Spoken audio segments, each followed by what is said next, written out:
Megastar Chiranjeevi గారి చూడాలని ఉంది సినిమా ద్వారా చైల్డ్ ఆర్టిస్ట్ గా సినిమాల్లోకి వచ్చి పవన్ కళ్యాణ్, వెంకటేష్, నాగార్జున, మహేష్ బాబు, జూనియర్ ఎన్టీఆర్, అల్లు అర్జున్ ఇలా ఎంతో మంది స్టార్ హీరోల సినిమాల్లో నటించారు తేజ సజ్జా. అద్భుతం, ఇష్క్, జాంబిరెడ్డి సినిమాలతో ఆకట్టుకున్నారు. తాజాగా హనుమాన్ మూవీతో సూపర్ హిట్ అందుకున్నారు. ఎలాంటి సినిమా బ్యాక్గ్రౌండ్ లేకుండా సినీ ఫీల్డ్ లోకి వచ్చిన తేజ సజ్జా సినిమాల్లో హీరోగా చేసేందుకు ఎన్నో ఇబ్బందులు ఎదుర్కొన్నారు. ఇటీవల విడుదలైన హనుమాన్ సినిమాకి కూడా థియేటర్లు దొరకని పరిస్థితి ఎదురైంది. అయినా సరే టాలెంట్ ని నమ్ముకుని సక్సెస్ ని అందుకున్నారు. ఈ నేపథ్యంలో తేజ సజ్జాకి సంబంధించిన అంశాలను తెలుసుకుందాం. తేజ సజ్జా 1994 ఆగస్టు 23న హైదరాబాద్లో పుట్టారు. తండ్రి పేరు రామకృష్ణ. ఈయన ఫార్మా కంపెనీని నిర్వహిస్తారు. తేజ సజ్జాకు ఒక అన్నయ్య ఉన్నారు. పేరు కృష్ణ కిరీటి. ఈయన ఫ్యామిలీ బిజినెస్ చూసుకుంటారు. తేజ సజ్జా చిన్నప్పటి నుండి యాక్టివ్గా ఉండేవారు. అల్లరి కూడా ఎక్కువే చేసేవారు. దీంతో ఇంట్లో ఉంటే అల్లరి చేస్తున్నాడని అప్పుడప్పుడు తన కజిన్స్ని ఇచ్చి బయటకు పంపించేవారు. తేజ సజ్జాకు 2.5 ఏళ్ల వయసున్నప్పుడు కజిన్తో రెస్టారెంట్కి వెళ్లారు. అక్కడే డైరెక్టర్ గుణశేఖర్ గారు వచ్చారు. అప్పటికే గుణశేఖర్ గారు చూడాలని ఉంది సినిమాలో చిరంజీవి గారి కుమారుడి పాత్రకు ఓ చైల్డ్ ఆర్టిస్ట్ కోసం వెతుకుతున్నారు. ఆ రెస్టారెంట్లో తేజ సజ్జా అక్కడ చేసే అల్లరిని, మాట తీరును చూసిన ఆయనే స్వయంగా వచ్చి సినిమాల్లో నటిస్తావా అని అడిగారు. చిన్న వయసే కావడంతో ఇంట్లోనూ ఒప్పుకున్నారు.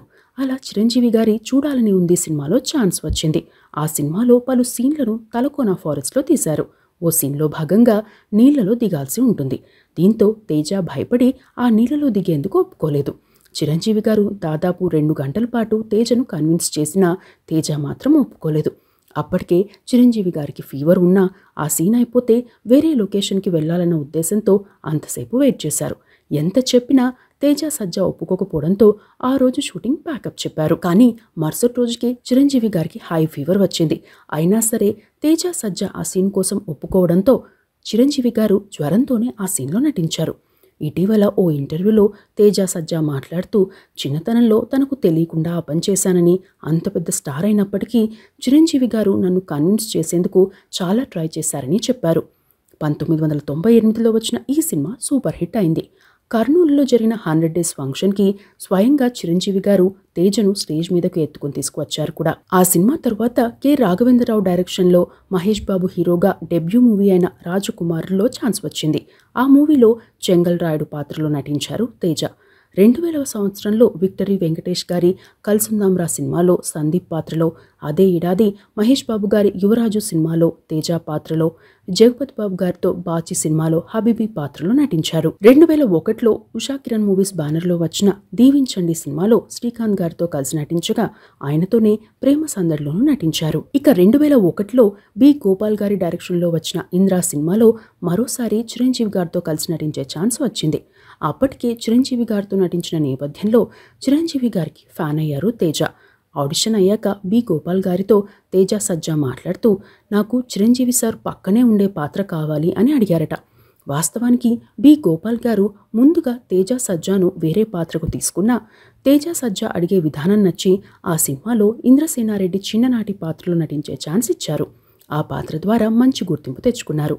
ఇక గంగోత్రి సినిమాలో అల్లు అర్జున్తో నటించగా ప్రభాస్తో అడవి రాముడు, ఛత్రపతి సినిమాల్లో, జూనియర్ ఎన్టీఆర్తో సాంబా, నా అల్లుడు సినిమాల్లో నటించారు. పవన్ కళ్యాణ్ గారితో బాలు సినిమాలో నటించారు. మొత్తం 50 వరకు సినిమాల్లో చైల్డ్ ఆర్టిస్ట్గా నటించారు. ఒక్క చిరంజీవి గారితోనే 4 సినిమాల్లో నటించారు. అవి చూడాలని ఉంది, ఇంద్ర, అందరివాడు, ఠాగూర్ సినిమాలు. 2006లో వచ్చిన బాస్ సినిమాలో చివరిసారిగా చైల్డ్ ఆర్టిస్ట్గా నటించారు. ఓవైపు చదువుకుంటూనే సినిమాల్లో నటించేవారు. అయితే తల్లిదండ్రులు కూడా చదువుకు ప్రియారిటీ ఇవ్వాలని చెప్పడంతో మళ్ళీ చదువుపై దృష్టి పెట్టారు. హైదరాబాద్ పబ్లిక్ స్కూల్లో చదివారు. ఇంటర్ పూర్తయ్యాక ముఫాకమ్ ఝా ఇంజనీరింగ్ కాలేజ్లో బీటెక్లో చేరారు. అయితే సినిమాల్లోకే వెళ్లాలనే ఇంట్రెస్టే ఎక్కువగా ఉండేది. దీంతో చదువుపై దృష్టి పెట్టలేకపోయారు. తాను సినిమాల్లోకి వెళ్తానని ఇంట్లో చెబితే తండ్రి ఒప్పుకోలేదు. నువ్వు బిజినెస్ చేస్తానని చెప్పినా పెట్టుబడి పెడతా, చదువుకుంటాను అని చెబితే చదివిస్తా, కానీ సినిమాలోకి వెళ్తాను అంటే ఒప్పుకోను అని చెప్పారట. అయితే తల్లితో మాట్లాడి తండ్రిని కన్విన్స్ చేయించారు. తండ్రితో మాట్లాడి తనకు కొన్ని రోజులు టైం కావాలని, ఆలోగా ప్రూవ్ చేసుకుంటానని చెప్పారట. అప్పటికే అన్నయ్య ఫ్యామిలీ బిజినెస్లో ఉండడంతో ఆయన సపోర్ట్ చేసేవారు. అలా వైజాగ్లోని సత్యానందం గారి వద్ద ట్రైనింగ్ తీసుకున్నారు.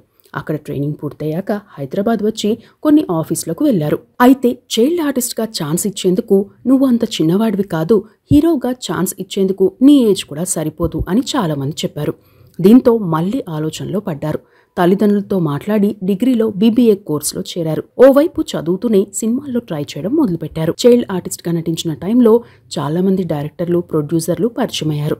అశ్విని దత్ గారు, రాఘవేంద్రరావు గారు, వివి వినాయక్ గారు, గుణశేఖర్ గారులతోనూ పరిచయం ఉంది. అయితే అంతకుముందు తాను కలిసిన డైరెక్టర్లు, నిర్మాతలు చెప్పిన సమాధానం గుర్తుకొచ్చి తనను తాను మినిమం ప్రూవ్ చేసుకుని వారిని కలవాలని అనుకున్నారు తేజ సజ్జా. పలు ఆఫీసుల చుట్టూ తిరిగినా ఛాన్స్లు రాలేదు.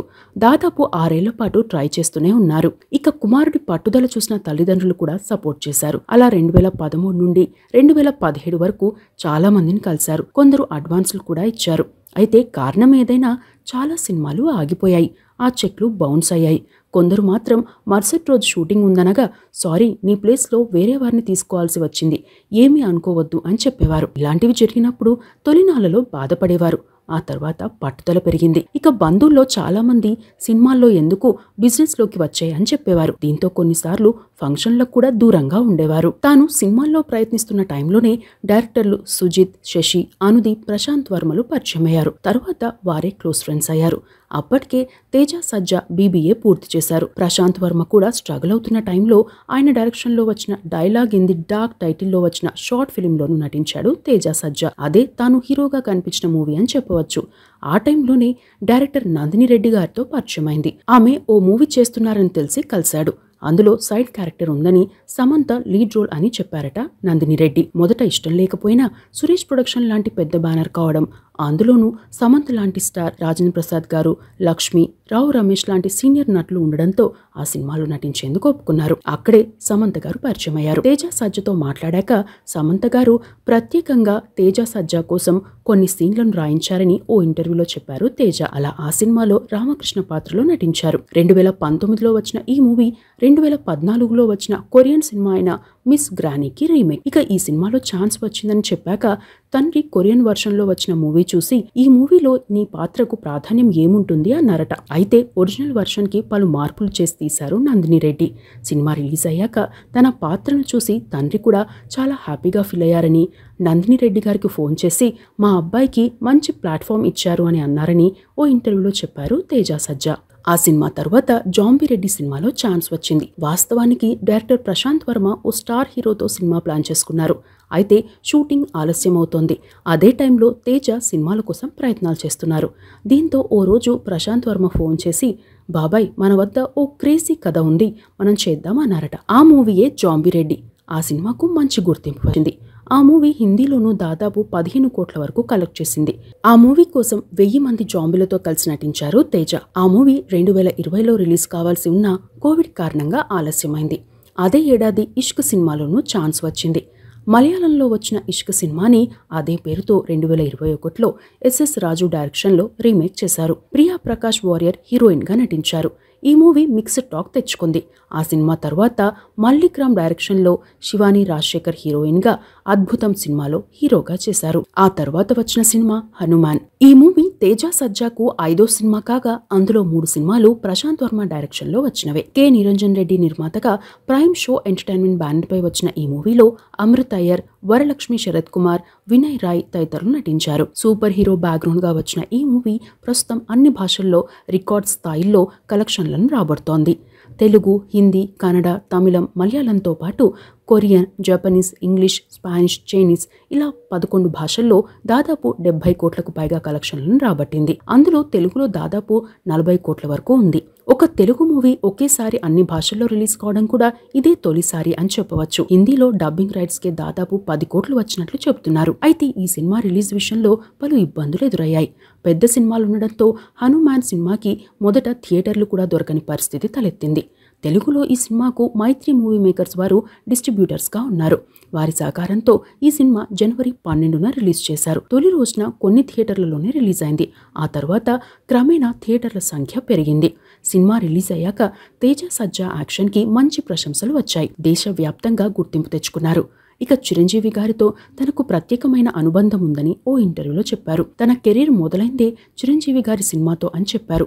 హనుమాన్ ప్రీ రిలీజ్ ఫంక్షన్ కి మెగాస్టార్ చిరంజీవి గారు హాజరు కావడం కూడా ఇండస్ట్రీలో హాట్ టాపిక్ అయింది. ఈ సినిమా రిలీజ్ అయ్యాక చిరంజీవి గారు ప్రత్యేకంగా అభినందించారని కూడా చెప్పారు. ఈ సినిమా టైంలో పలు ఇబ్బందులు ఎదురైనా అన్నిటినీ అధిగమించేందుకు తమకు ఏదో ఒక శక్తి సపోర్ట్ చేసిందని చెప్పారు. ఈ మూవీ టైంలోనే పాము కాటు నుండి కూడా త్రుటిలో తప్పించుకున్నారు తేజ సజ్జా. ఈ మూవీలో ఒక్క హనుమాన్ సీన్ కోసం 6 నెలలు పట్టింది. ఇంకో విషయం ఏంటంటే ఈ మూవీలో స్టంట్లన్నీ రియల్ గా చేశారు తేజ సజ్జా. ఇవి తేజ సజ్జాకు సంబంధించిన అంశాలు.